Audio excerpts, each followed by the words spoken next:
100% believe I'm a human rights candidate. I've been very vocal about issues that are deeply ingrained in society, whether it's institutional racism, structural issues that completely continue to oppress people and then pretend that they're not doing that. It's enraging at times, but at the same time, you know, I have to work within the system that is created to me. I don't trust the system. I think that we need massive changes within the system. And, you know, I'll give you an example, you know, of the current system even during this election with debates. You know, on the one hand, we talk about representation. On the one hand, we advocate, we want representation. We want we want different voices because we live a different lens. Our lived experience is so different that the lens that we bring to the table is invaluable for change. And to minimize that, especially when someone like me is sitting here, win, lose, or draw, we are a part of the discourse. It is that discourse that is so incredibly valuable. So when we're talking about government, you know, for me, I'm an intersectional feminist. I believe that when we are proceeding with policies, we need to take it through a human rights lens. We need to go through an intersectional lens. We need to meet people where they're at. Not every policy will be consumed by different communities the same way. That is just the fact of the situation that we're in. Continuing to create policies, to create rules, create decisions on behalf of people without really talking to them or consulting with them where they're at. There are some communities that are not trusting of government, that aren't as open with government. They don't engage in civic policies or engagement the same way that others will. We need to be mindful of that. We need to go to people where they're at and understand where they are coming from, and speak to them at that level with dignity and with respect and with actually valuing what they're saying. If we want to continue to do, you know, the tokenism and, oh, you know, I heard from this guy sitting at a coffee shop, that's consultation. Well, that's not factually correct. That's not the way the world works. That is not going to move our city forward. That is actually destructive to what we're trying to do in this city if we believe in human rights, if we believe in equality, if we believe in equity. The theme of my campaign is uniting to build a stronger Winnipeg. To the point I made a moment ago, I'm a collaborator. And so engaging as many communities as possible, even those that maybe, as you indicate, have been historically excluded or not included as often enough. It's important to me, it would be important to me as mayor, that everybody understands and feels that the city is their city and they have a seat at the table and a part to play. Can I ask you, maybe a little bit more specific on how? Because the example I've used with other candidates is, you know, just the citizen satisfaction survey. I mean, their own demographics demonstrate that it's largely white and largely homeowners that answer those. So that's whose voice goes forward. What would you do specifically? I think there's many important and excellent agencies and nonprofit groups and other community groups that are working well. So tapping into, for example, Social Planning Council, tapping into Immigration Partnership Winnipeg, tapping into other the African Communities of Manitoba Inc. You know, those organizations are up and running already. So as mayor, speaking to those groups, they have an access to a network of people that maybe right now feel or are underrepresented. That would be a way to access and make sure those groups and individuals are at the table. I actually believe that every single person in Winnipeg is a Winnipegger. And I believe in the founding principles of Canada, which are freedom and equality and respect for everyone. I disagree with dividing people based on any qualities that are outside of their control. We were talking earlier about the fact that I'm a woman, I have 2 X chromosomes. There's nothing that I can do about that. I don't want to be judged because of it. I want to be judged on my merits. And so in Canada, we and I don't discriminate on the basis of age, sex, gender, race, religion. And I do judge people, and I judge people on their merits. And so the most important job is to make sure that all Winnipeggers know that they are a member of this community and all Winnipeggers' voices are important. Because from those communities is they don't see their priorities represented. So, and because when they're invited to be consulted, they don't feel that anything that they brought forward is actually then acted on. Because it's a lot of consultation theater, yeah, right? And we've been seeing it more and more and more. And one of the reasons that I am motivated to run for mayor is because of the divisive rhetoric that we have been listening to for the last 15 years. It's been coming at us from everywhere. It's been coming at us from our government leaders. It's been coming at us from other community leaders and through the media. And the more we divide ourselves, the more fragmented and the weaker of a community we become. It's just a very small that citizen satisfaction survey that gets done. Mm-hmm. When you look at the demographics of that survey, it's in the 70% are white, and in the Right. 70% are homeowners. Right. So that leaves out a ton of And people. it's So because of the question way is- that they engage, yeah. right? So how would you actually then make sure those other voices are heard? Well, here's the thing. We have opportunities every 4 years for every citizen's voice to be heard, and it's called Election Day. And that's actually the most meaningful consultation that we can do. And so to me, my job in this campaign is to make sure that Winnipeggers know who I am, they know what I'm about, what my principles are, and what my plans and ideas for the future are. Winnipeggers will get to choose. I've experienced. Personally, as part of leadership, there is a need to understand people's concerns, get feedback, from people, know their concerns. And, for example, what I've been thinking about is there's a need for us to have an approach on how we can listen.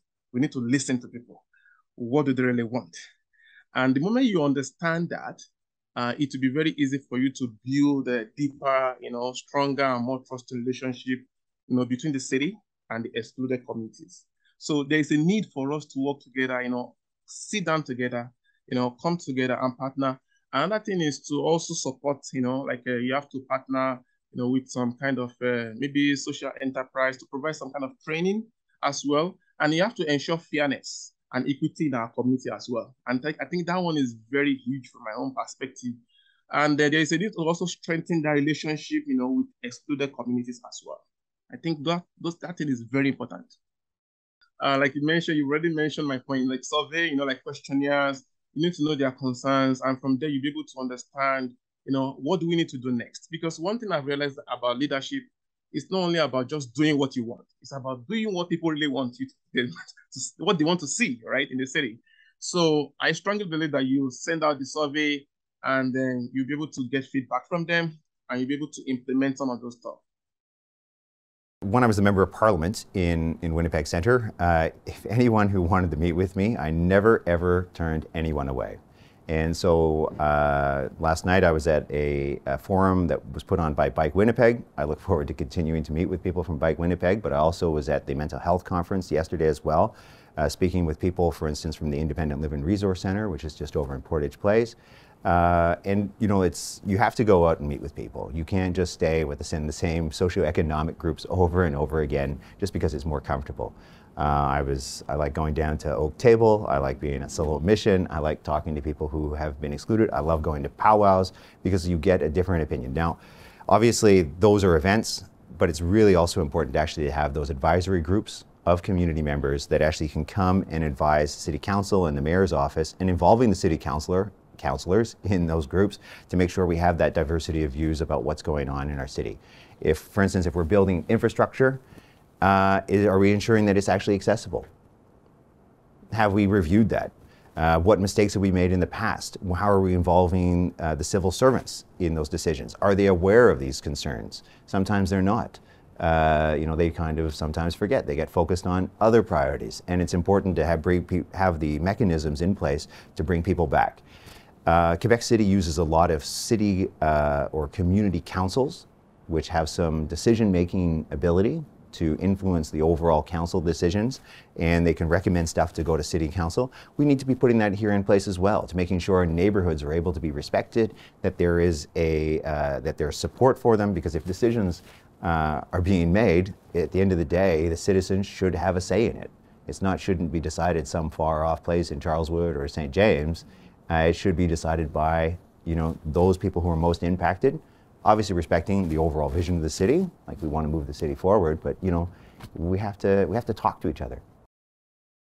The ability to at least vote, yeah, but I think there's more needed support for those groups, and they need to be. I think every ward should actually have one where there is you know, the groups in the community. I know that there are some smaller community neighborhoods associations, but I actually think they have to be a little bit larger.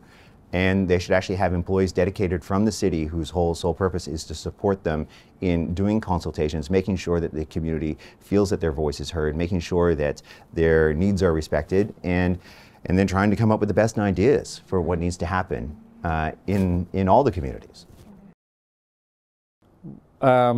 Engagement is critically important. Like, lived experience is huge, and believe me, I do not have lived experience. So it's what I've learned in my career working in the nonprofit sector, that I don't know a lot of things that if you want to talk about what's going to help with people who are living on, or who are unhoused, I think you gotta, don't come and ask me this precise intervention. Talk to people who have experienced it and what's helpful or what's been helpful for them.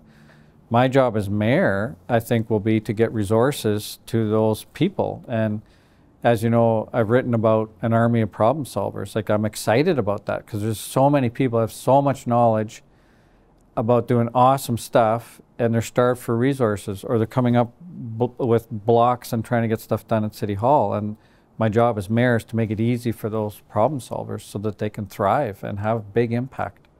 Okay. So do you think, is there a particular kind of outreach that you would do, that you would implement in order to make sure you're talking to the right communities, as opposed to, like, the example that I've used with the other interviewers is the citizen satisfaction survey. I mean, the citizens' own demographics demonstrate that it's based on 70-some% white people, yeah, and 70-some% homeowners. Yeah. Like, what tools would you put in there to make sure that you're talking to the right people? Well, I just think, and I've said this about Portage Place already, that it needs to be community-led as an example, and Indigenous, newcomer, and others, and that means having them right at the table from the get-go. So, I mean, you can do consultation, but why not just do things together, like physically bring people into the decision-making process? That, to me, is something I'm more excited about, because I just think so much consultation now is the city saying, we have an idea, we can't implement the idea unless it looks like we've talked to the community, and so we're going to go to them and jam it. And I think at that point you've already lost the community, because you should have built in all this amazing knowledge and expertise right from the get-go. And then, so I don't know, I just think it's a different way of, I'd rather do more of, let's do this together, rather than, you know, civil servants or others have come up with an idea and now let's go and try to get the community on side. So that's what engagement looks like to me, is doing things together. Thank you. Sure, it requires hiring people from this to work at the city with more diverse skill sets, but it also means a new and modern relationship with nonprofits to bring them into not breathing the fumes of the economy, but being right part of the central economy, not being a side and separate, but being an integral part of the economy. And that means if you're working in the nonprofit sector doing awesome stuff, to be properly resourced. And the way I've been talking about modernizing these relationships between government and nonprofits is, it's, to me, is a really, what we hear from the elders, that the economies, pre-contact economies, were built around a central feature, and that is that the solutions must be valued. And that's not something we're doing now. Yeah, definitely a good question. I think you're exactly right on that statement. One of the very first things that I announced in my campaign was to take the Mayor's Indigenous Council Advisor, or the advisory group, and make that available to all of council, so that we are listening to the Indigenous needs. The other thing is was to create a LGBTQ advisory committee to make sure that council and the mayor are getting direct feedback and concerns, and from those communities as well. And I think it is really important to make sure that all voices are heard, and just creating an inclusive city that really works for all people as well. You mentioned two specific groups, I mean, but there's a wide variety of voices out there, and even people who are white but in poverty, their voices and heard. So, is there anything specific how you make sure you're reaching those folks? Yeah, we hadn't focused on anything specific in the campaign, but I think it does go along with the theme and the tone of our campaign is bringing all Winnipeggers together, and so it'll be definitely something that I would look for as mayor is to make sure that people who are facing poverty or not in the same socioeconomic status of some of the more wealthy Winnipeggers, that they have a voice. It's an important thing. Like I'm at the point in my life where I'm fortunate to have a good job and a good career, and I live in a good neighborhood, and whatever a good neighborhood I guess is, but. Some people couldn't say the same thing, and I think that to be really successful as Winnipeg, and to also give, to help people have an opportunity to raise their, socioeconomic status, I think it's important to make sure that their voice is heard as well. One of those ways is changing and expanding the Office of Public Engagement into the Office of Civic Engagement. When I think about civic engagement, it's the learning of your rights, your responsibilities, your duties, and your values to a city. And city government does not engage all residents and citizens. And so the Office of Civic Engagement would allow citizens, if they have a great idea to implement in their local neighborhood, then they should go to this Office of Civic Engagement and work with city staff and your city councilors to implement the program. 70% white and 70 in that area of home ownership. Yeah. So how do you get at the folks who are never asked what they think about the city? By showing up in person and knocking on their doors and going and asking graciously and gently to be invited into their meetings. It's really hard.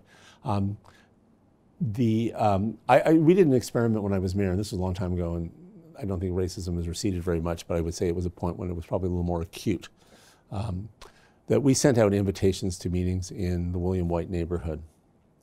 And we just sent out a straight invitation. And I noticed when I walked into the room, it was 90% white faces. I don't want to racialize everything, but it just was. And then I said, there was no Indigenous people here, and I know people that.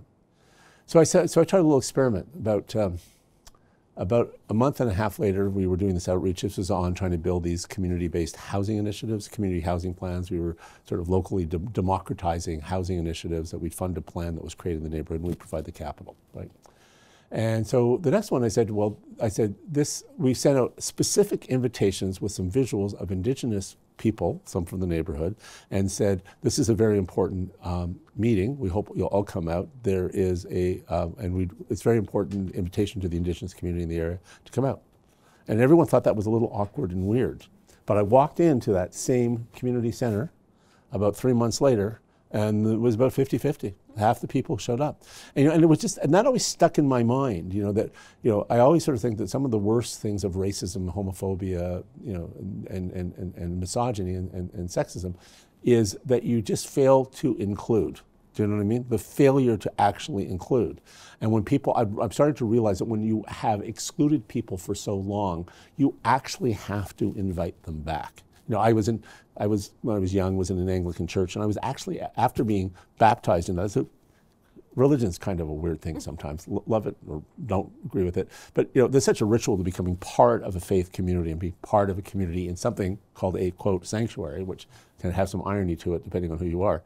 But I remember being asked to leave by the head of vestry at a church for being gay, not holding hands or doing anything particularly that other than sitting there with my partner, being asked to leave. And as we left out, I said, I am now leaving this church. This is the undoing of all the rituals that I was part of in creating community and becoming part of a faith community. And so, I often thought if I was ever going to go back to that church, someone would have to call me and say, we would like you to come back and join our community again. I would not ever just feel comfortable ever walking into church, and churches almost overnight became something that was very trespassed. Now that's a fairly minor conflict, but when you think of the colonialism and the attitude towards Indigenous people, which is not just you're not invited, we're destroying your culture, language, and we're tearing your family apart. reconciliation all of a sudden has a whole other context and scale of how much hard work we have to do. But I think all of us can look in our own lives to where we felt excluded. And then when you put the exclusion and brutality and cultural genocide of Indigenous people, you've got a sense of the magnitude of how you have to fundamentally shift your communications in that. And I make no claim to have expertise in this.